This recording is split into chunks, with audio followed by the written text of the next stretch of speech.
Hola. We got a cigar between us. We got Cincy Lights. Yes, What is sir. a Cincy Light?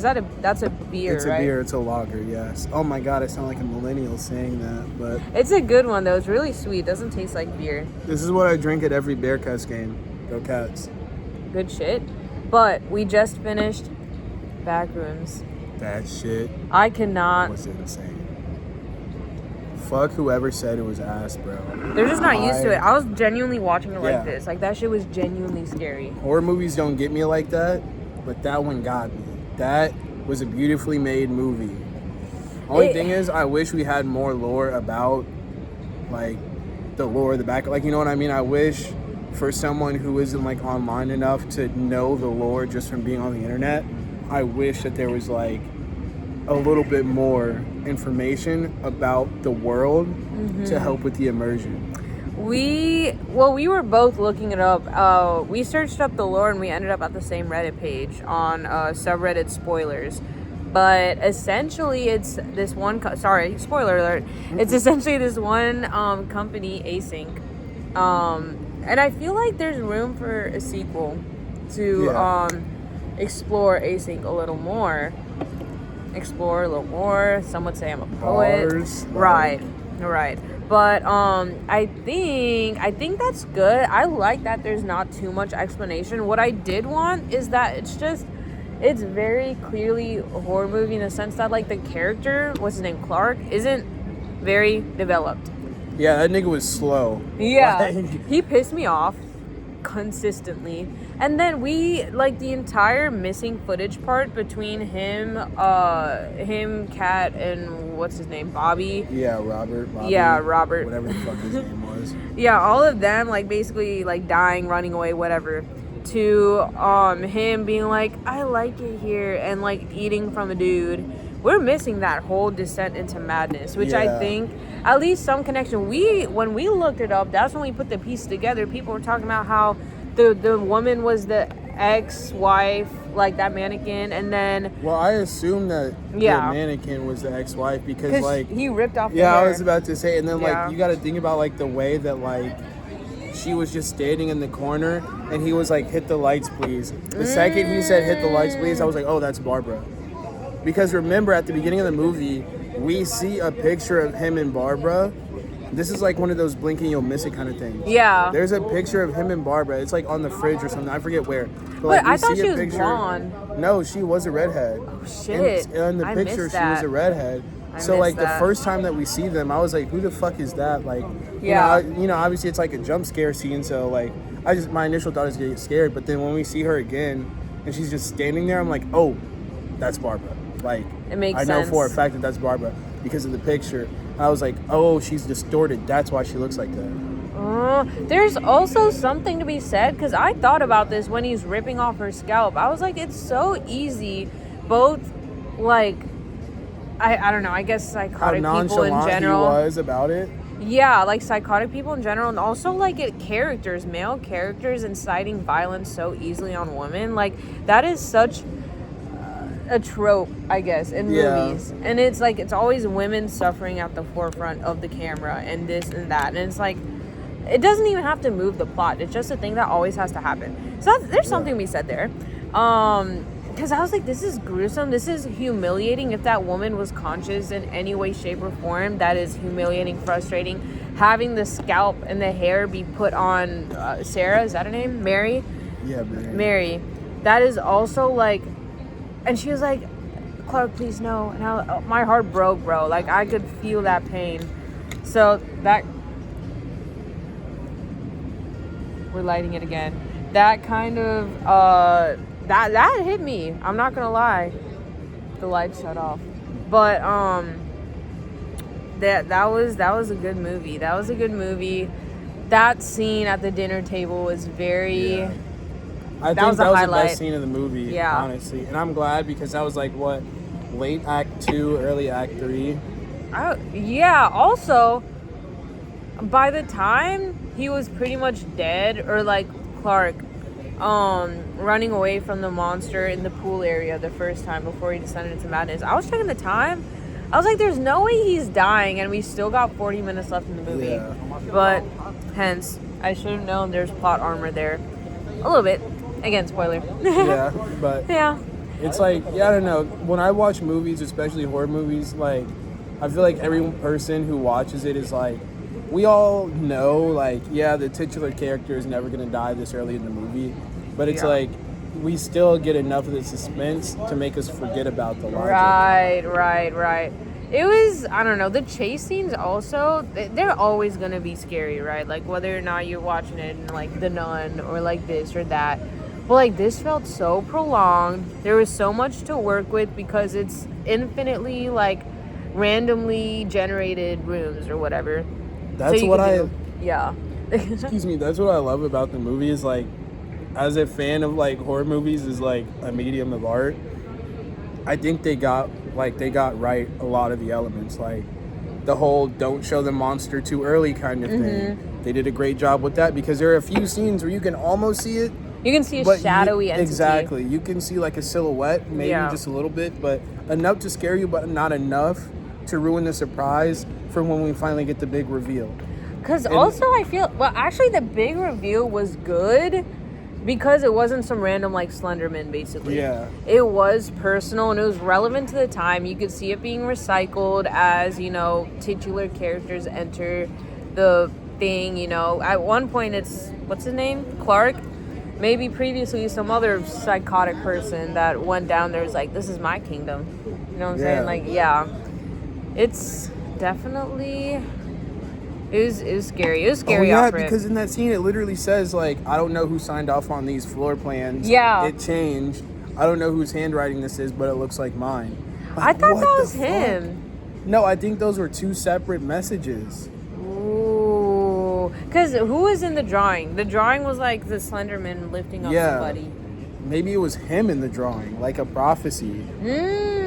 That's what I saw it as. I saw it as a message of like him being consumed by his own like need to complain about everything. He is literally being consumed by his own negative emotions. Because also instead of choosing to deal with them in a healthy way. Yes. What did he say to talk the monster down the first time? Yeah, Let's that's what I talk want to know. That. Much to be said. Because maybe it is the Slenderman is what's it called? A representation of some sin. Okay. I think it is. Like, I think it's a representation of, like, because think about it, right? He had ample opportunity to leave the backrooms on multiple occasions. He knew it front back. He's an architect. Exactly. Yeah. And he kept choosing to go back in. And clearly, like... This is how many matches it took to light it. Plus the 3 over there. Yeah. But anyways. But, like, he chose to keep going back. Yeah. I think that's kind of, like, a metaphor for him choosing to wallow in his own, like, pity, like, self-pity, instead of he being can avoid. a good person. Exactly. Yes. Everything that happened in his life was avoidable, even, like, down to the entire thing that incited the plot, which is his divorce. Like, he chose the one monster that let him go once, that let him live in his, like, misery. Yeah, that's what I meant. And, like, and then where versus facing everybody else. Yeah, exactly. Like, and he died. He still died. And not only that, he ruined the lives of the people in his path. So not only was he self-destructive, he was outwardly destructive. Like, I think that's a beautiful is message. she ever gonna get integrated back into society? I'm pretty sure they said she's gonna die. She's well, I gonna mean, be based a on the end explorer. of the movie, like, they're gonna have her explore. But not only was she in there, she was distorted. Remember? Oh wait, yes, that I assume is like a flash forward. I assume. But okay, like, here's what I wonder: if she's in there as a distortion, like, what happens to the real world, like, reflection? Like, what happened to Barbara in real life, for example? You know what I mean? That's like, what I'm saying. Who's the host of all this? Who does it get how does it get passed down? My theory. Whoever is, like, you know how, like, the MCU has, like, anchor beings or whatever? Whoever, like, you know how, like, in Deadpool it was like, oh, Wolverine was your anchor being, Iron Man was the anchor being, like, the one person who keeps everything together. I think the backrooms have, like, whoever enters at that moment and like doesn't immediately fucking die, like they're like the ruler over that, or like maybe not the ruler, but like the backrooms learns from them, almost like a symbiosis. Like that makes sense. It connects with whoever's in there just exploring until eventually like they get lost in there. And not only do they get lost, like they like want to be in there. You know what I mean? So I think if Mary does come back, like she's going to be the next Clark. Like a Clark until she becomes the. Exactly. I think the backrooms like mold you into that. You know what I mean? Because that's also something I had to piece together. That dude had such that like visceral reaction to seeing Clark on the TV because he recognized his face. Yeah. From that was like, because I forgot who the fuck he was. I was like, who is this random white man? Guy. That's what another thing I liked about this movie. There are a lot of blink and you miss it scenes. Or be stupid and you miss it, bro. Yeah. If you're not piecing 2 and 2 together, you're missing it. Oh, we've got to blink and dink it. Oh, we can still click it.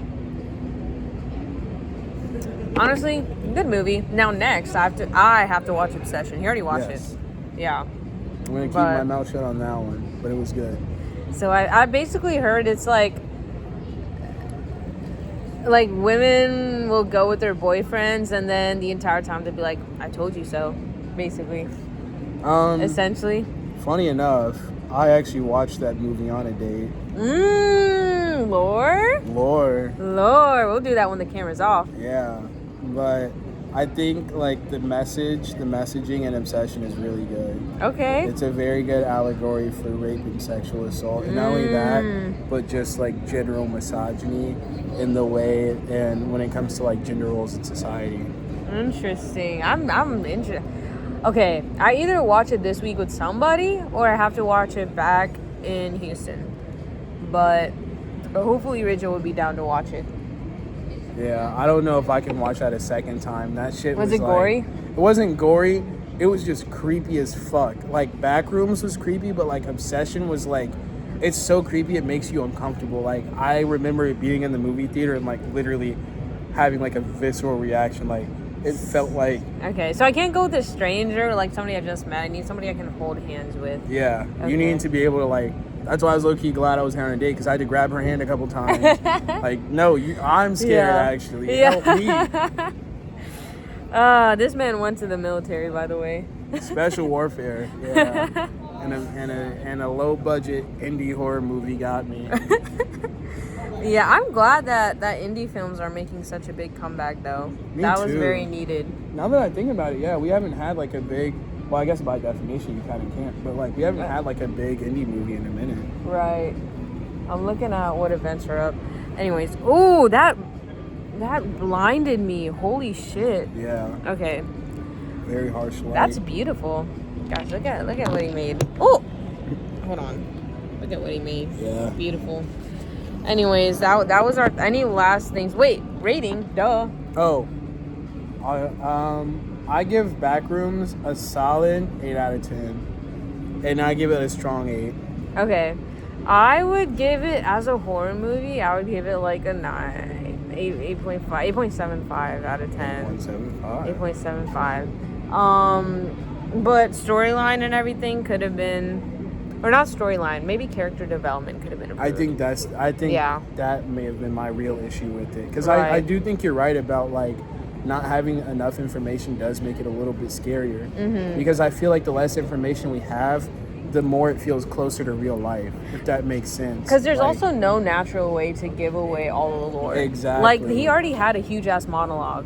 Yeah, so it's like, we can't have too many monologues, especially in a movie with limited cast. You know what I mean? It's true. There's not like a lot 5 of people. Exactly. Yeah.